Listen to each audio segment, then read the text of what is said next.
We have had a very good sermon today from our Bishop.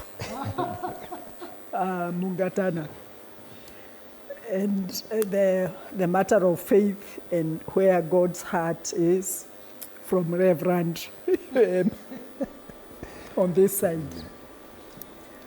And I want to be neutral. And I will speak and throw stones in the whole thing. The issue of land and churches have been a thorny issue for a long, long time. From the major churches, the Catholic Church, Africa Inland Church, I can name a few, because they benefited from state allocations, their closeness to the powers that be, for a long, long time. And I'm sure you can research about it, and you'll find that that statement is true.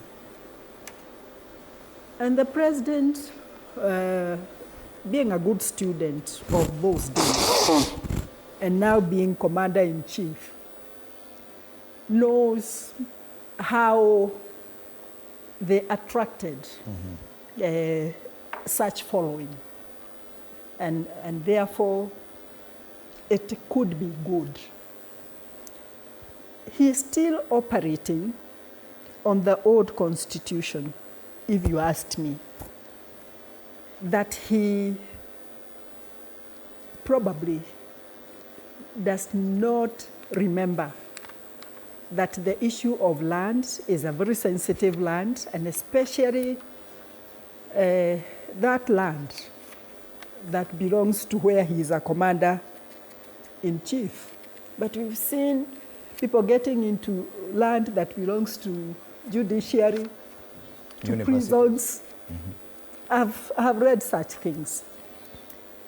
Getting into that area with the controversies that it attracts, even the affordable housing projects that are going on have been, put in the controversial issue of land. So it's a continuation as far as I'm concerned. And I said, let me speak politically. The other political statement that I would want to throw stones into the whole thing is that the 20 acres of land and this church in Roysambu could be an individual or company project that is going to be used to launder money through maybe building of a school and a hospital and all those kind of things. You know it has been happening. So that's another angle. And then Roysambu is the gateway to Mount Kenya.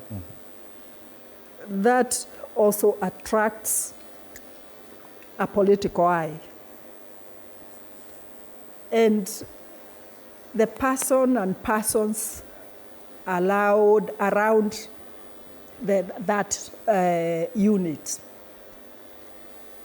could be a focal point person to attract other religious leaders who can access the person in other projects where he needs to have his influence felt for his next elections. For me, and from where I sit, is a wait and see. But invoking God, I want to throw another stone, that there is a God in capital letters and there is a God in small g. So let us leave it at that. All right. And even as Commander-in-Chief, we do not dispute his authority.